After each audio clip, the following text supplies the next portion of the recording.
Another very common postural disorder that we deal with on a daily basis is what we call, or what I call, rounded shoulder syndrome.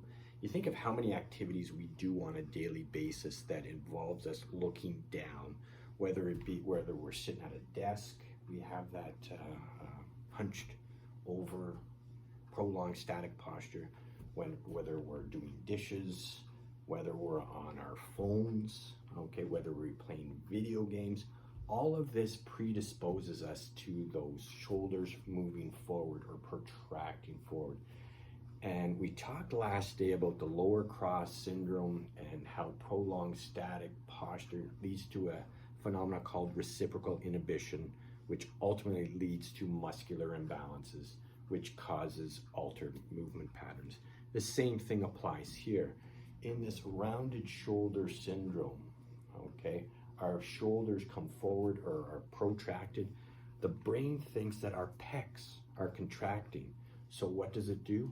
It shuts off these back muscles, the rhomboids, the mid to lower traps. And over time, they become very weak. Now I want you to try something. I want you to stand up, okay? And I want you to round your shoulders forward, okay? Where are you looking? You should be looking down.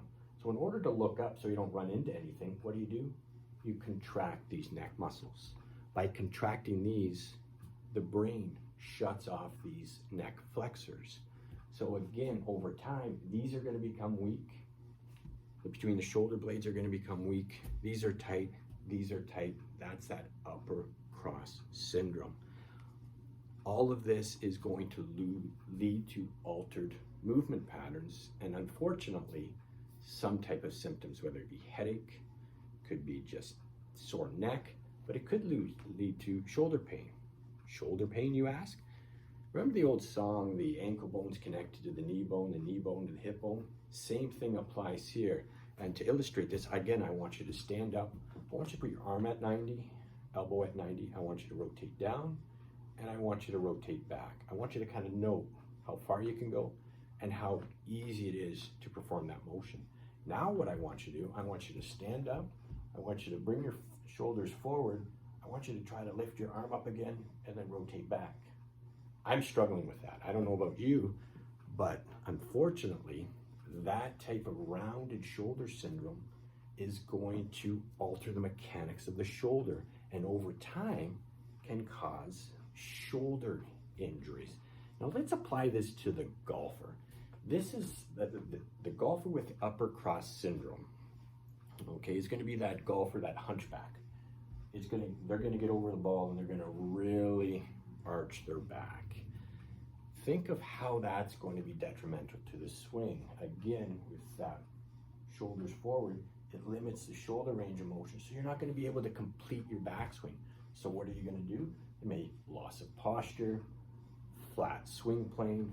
To compensate for that, you and I both know that's going to lead to unwanted swing characteristics, ultimately inconsistent shots, lack of power. None of those are what we want. Again, that rounded shoulder syndrome is going to reduce the amount of movement in that mid-back or that thoracic spine. If we limit the rotation, again, we're not going to be able to complete the backswing. That's going to lead to unwanted swing characteristics. Again, inconsistent shots, lack of power.